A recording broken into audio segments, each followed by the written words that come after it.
राज्यामध्ये या सरकारनं हाती घेतलेल्या प्रकल्पापैकी पानंद रस्ते विकास हा एक मोठा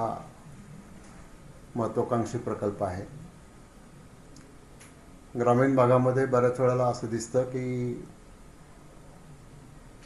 बाकीचे रस्ते म्हणजे राज्य रस्ता, जिल्हा रस्ता, इतर जिल्हा रस्ता, ग्राम रस्ता आहे,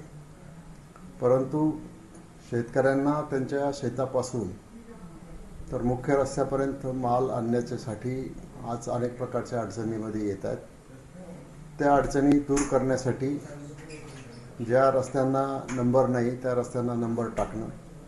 त्याचं रुंदीकरण करणं आणि ते रस्ते शेतकऱ्यांना वाहतुकीसाठी खुले करून देणं, याच्यासाठी जी कमिटी नेमलेली आहे ती कमिटीची बैठक आज घोडेगावला झाली आणि या बैठकीमध्ये जो आराखडा तयार करायला सांगितला तो साधारणपणाने आता 7.5 कोटी रुपये मंजूर आहेत, पण तरीसुद्धा आपण 15 कोटी रुपयापर्यंतचा आराखडा तयार करायला सांगितलेला आहे। आणि हा जो कार्यक्रम आहे हा माझा एक प्रयत्न राहणार आहे की 1 वर्षामध्ये सगळे छोटे मोठे रस्ते हे त्याच्यामध्ये शेतकऱ्यांचा माल मुख्य रस्त्यापर्यंत आणण्यासाठी खुले करून देणं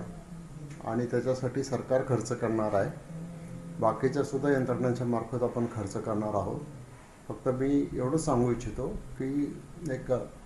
हा माझ्या दृष्टीनं या आगामी 1-2 वर्षामध्ये अतिशय महत्त्वाचा प्रकल्प राहणार आहे आणि तालुक्यातला मग आदिवासी भाग असो, बिगर आदिवासी भाग असो किंवा शिरूर तालुक्याची 42 गावं असो, या सर्व गावांमध्ये हा प्रकल्प राबवला जाणार आहे आणि त्याच्यामधून खूप एक चांगल्या प्रकारची दळणवळण व्यवस्था आणि अडचणी